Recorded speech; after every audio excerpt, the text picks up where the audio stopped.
Hello students, welcome back to my class. First of all, tell me, how are your studies going on? I hope you all are studying well. And today we are going to begin a new story, My Beloved Charioteer, written by Shashi Deshpande. Now, before I start with the story, I would like to give you an introduction to the writer, Shashi Deshpande. You can see her photograph on the screen. She is Shashi Deshpande. She is an Indian novelist and she is also a recipient of Sahitya Academy Award. She was born in Dharwad, Karnataka.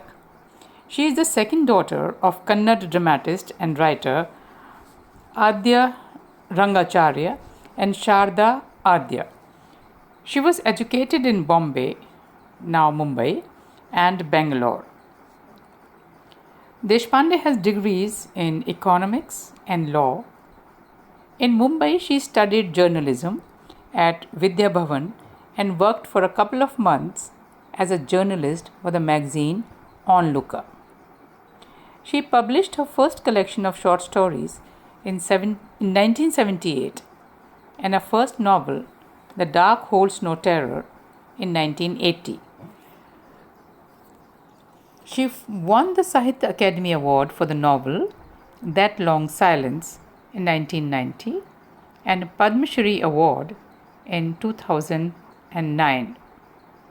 Her novel Shadow Play was shortlisted for the Hindu Literary Prize in 2014.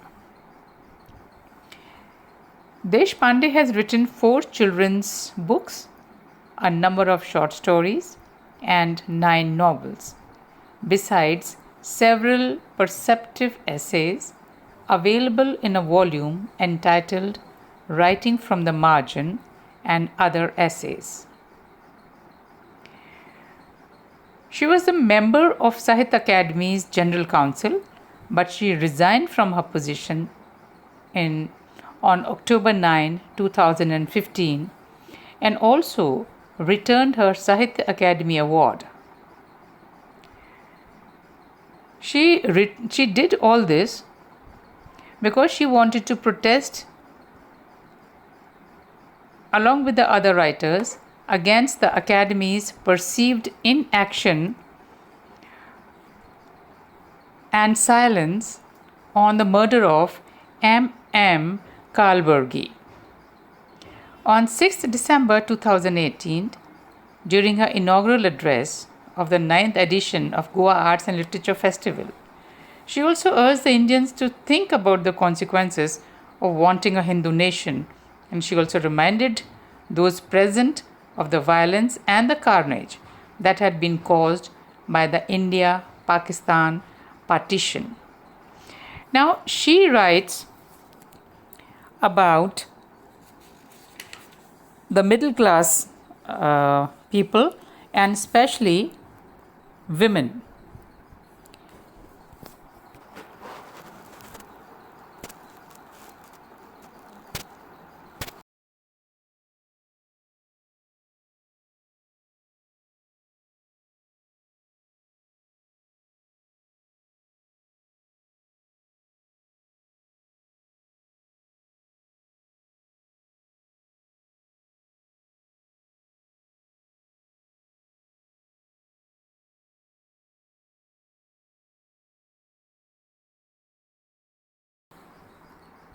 A brief introduction of hers is also given in your books. It's written about the author. It's written here as introduction that she is amongst the foremost Indian women writers in English today, and she writes both short stories and novels about family life and women's concerns in middle class Indian society. Why does she write only about middle class Indian society? Because she was born and brought up in the middle class Indian society and she knows it by her first hand experience. Her work focuses the reader's attention on problems and issues that are immediately recognizable. That is, the whatever problem she portrays in her stories, they feel as if it is our own problem. हमको लगता है कि जैसे हमारी ही कहानी हो. So because it is immediately recognizable. She writes about dysfunctional families, embittered mother-daughter relationships. Dysfunctional families means families which are not functioning in a proper manner. कि परिवार जो कि बहुत अच्छे से परिवार की तरह नहीं चल रहा है, इसमें कुछ प्रॉब्लम है. That is dysfunctional families. Embittered mother-daughter relationships. Actually, one of the most important features of her writings is that the relationship between mother and daughter is not of a very loving or cordial relation. There is, most of the time, mother-daughter, they don't get along and their relations are bitter. And it is also the ego and the body battering, often invisible in marital relationships. So she also writes about marriage, the marital relationships. शादी का वैवाहिक जीवन के बारे में क्या इनका relationship है. She also focuses on that relationship. And the precarious nature of love and the inescapability of duty. This is very important, that she has the nature of love. She also focuses on love, and the love is very precarious. And she also writes about inescapability of duty, how most of her characters are duty bound, यानी कर्तव्यनिष्ठ हैं. So whatever happens to them, whether they are happy, unhappy, but they always try to do the duties. The story which we'll read, My Beloved Charioteer, there is also the character of Aji who does her duties.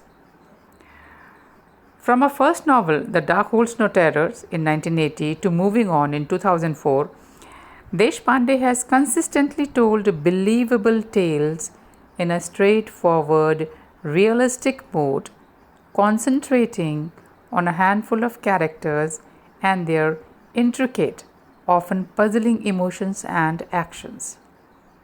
क्या कह रहे हैं ये? That she tells the tales, she tells the stories in believable stories. Believable मतलब विश्वसनीय, जिस पे अपन को आसानी से विश्वास हो जाए. And realistic mode. Realistic means जो कि सत्य पर, तथ्य पर आधारित हो, सत्य पर आधारित हो, ऐसा लगता हो जैसे कि ये वास्तव में हो रही है ये घटनाएं. This is realistic mode. And concentrating on a handful of characters and the intricate and often puzzling emotions and actions. She focuses, उनके अधिकतर stories हैं, they focus more on character than the storyline. तो इन जो वो characters भी हैं, they are often very intricate, बड़े complicated characters हैं, और फिर emotions are also puzzling. हमको puzzle कर देते, हमको परेशान कर देते, हम समझ नहीं पाते हैं what are these actions and emotions. Her short fiction, there are 2 volumes of the short stories. It is concerned with the same themes and issues. Her short stories as well as her novels, the theme is almost the same. The novels are actually, if you feel, that they are the extended form of short stories. So now I will give you the introduction. A brief introduction is also given to us about the short story. In this story, this is the story about 3 generations of women. First is the grandmother, Aji, then her daughter, Aarti, and Aarti's daughter, Preeti. That is grandmother, then daughter, and the granddaughter. So this is the relationship. The story starts in a cozy morning time when we see a grandmother and the close bond she shares with her granddaughter, Preeti. It is apparent in the first few lines that this is a conspiratorial team that excludes the mother. Okay. In this, the granddaughter and the grandmother, they bond very well and they are in a very good relationship. और ये भी देखने से प्रतीत होता है that it is apparent in the first few lines that this is a conspiratorial team conspiratorial team that excludes the mother. जो mother है, that is आरती, उसको exclude कर देते हैं. The rest of the story examines the relationship between the widowed old lady and her daughter Aarti, who nurses a grudge against the world for also recently widowed. She cannot bear to see other people's lives going on in relative happiness. That is, Aarti is also widow. Widow कौन होता है? विधवा. Aji is also a widow. Then her daughter also gets widowed. So there are two widows and a young girl, that is Preeti. And this Aarti, she has gone under depression after being widowed, and she holds a grudge against the world for she cannot bear to see other people being happy. And Aarti prefers to live in a daze, lost in the memories of her happy, companionable marriage and the close relationship she shared with her father. तो आरती सिर्फ past में रहना चाहती है. She doesn't want to face the present. She actually enjoys or she lives in the past with her own husband, because her husband was a very loving person, and also the relationship which she had with her father. Her relationship with her mother has always been perfunctory and distant, and Deshpande uses this device to examine the many relationships within the story. तो शशि देशपांडे जो है with this relationship, with the mother-daughter relationship, because they have very perfunctory relationship, so she examines other relationships as well. The two mother-daughter relationships, the two marriages, that is marriage of Aarti and marriage of Aji. The grandmother's bond with Preeti is the granddaughter. The last relationship is what finally becomes pivotal in breaking the deadlock within the family, when the grandmother is spurred on to demonstrate to Aarti the necessity of letting people go by revealing the facts of her own stifling marriage. Now here in this story, by the end of the story, like Aarti, she is very careless about her own daughter Preeti, and this thing is not liked by Aji, because Aji wants Aarti to look after her daughter. And then she breaks the deadlock between herself. Now Aji is the narrator, she tells the story, and she wants to break the deadlock with her daughter Aarti just because of Preeti. So in the end, this deadlock is resolved and mother and daughter get to come on a reconciliatory note. So this is now for introduction, and in my next session I'll be teaching you, or maybe we will discuss this story, my beloved Charioteer. I have posted the text of the story on the WhatsApp number. Please go through the story before I start with the discussion of the story. So till then, study well, be happy, take care.